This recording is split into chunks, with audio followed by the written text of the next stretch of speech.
Hi, my name's Kitty Green, and I made a film called Ukraine is Not a Brothel about a topless feminist movement in Ukraine. Well, my grandmother's Ukrainian, and I was traveling around to see some relatives and see the country and visit Chernobyl. And I ran across the girls protesting in a fountain in the Maidan, the big square in Kiev, and they were topless and these had flowers in their hair and beautiful, and then the police broke it up and they were screaming, and it was full of kind of action packed and full of adrenaline, and I loved it and I was sort of instantly hooked, and so I stuck around for about 14 months and made a documentary. Yeah, it's very cheap to live in Ukraine, so it was easy. that helps. Yeah, I went to film school but studied narrative cinema, and then when I graduated, I kind of found work in documentary. So I worked at ABC for a little while for the arts program, and did behind the scenes documentaries. So I sort of fell into it. And my films were always about sort of women and gender and sexuality, and I guess this sort of protest movement fit in with what I'd made beforehand. Was this something, I mean, had you really thought out the structure of the film before you jumped into it, or did you let the story develop as you went through with them over this year and a half period?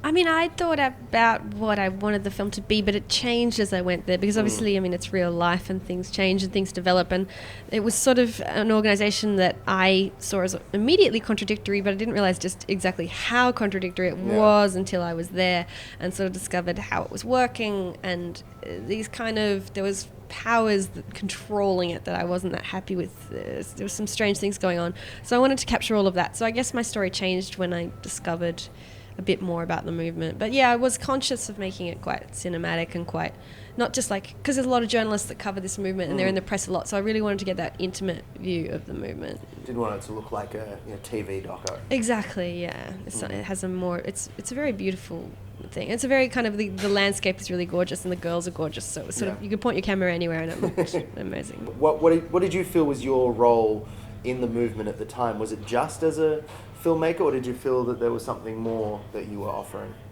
No, I mean, I kind of offered my services as a videographer, so I would shoot their protests, which meant that they needed me at every protest, because I would give them the footage and they would put it on their website and send it out to press agencies.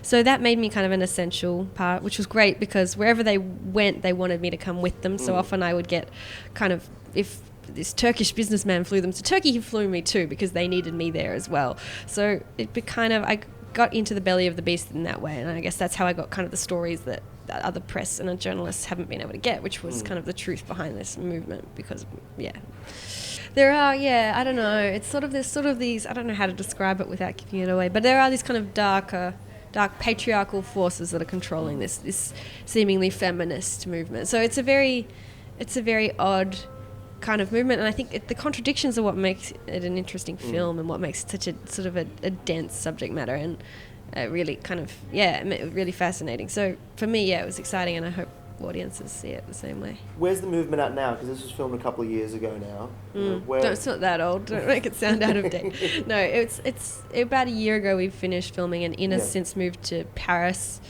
One of the main girls has started up Femme in France, which is a branch of the movement in Paris, and started up her own thing.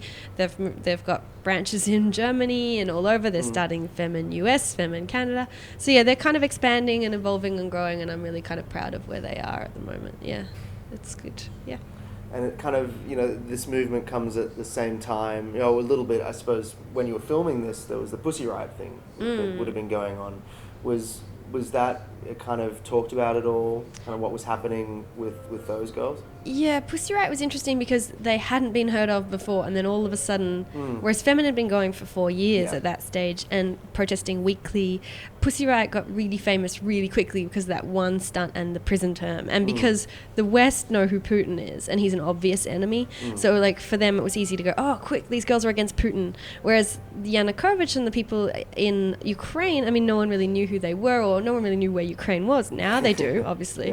But it's been a really, it was a tough time for them to get the same kind of traction in the media that Pussy Riot were getting. So it was an interesting thing to observe how just Pussy Riot kind of shot to fame because of this thing. But they're very different movements, and they're very different. I mean, I think Pussy Riot will struggle to keep going, whereas Femin, they're going to keep going forever. They have this kind of crazy persistence and dedication. And you can't stop them. in terms of the film, you've had it at Venice, you've had it at South by Southwest. You know, what's the reaction of the film been like, and has anything with that reaction surprised you or humbled you? Or? Yeah, no, we've had a really amazing run. Like the Venice premiere was just insane. Like we had 7 topless women on the red carpet, and the Italian press went crazy. There was sort of so many of them and so many cameras, and it was ridiculous.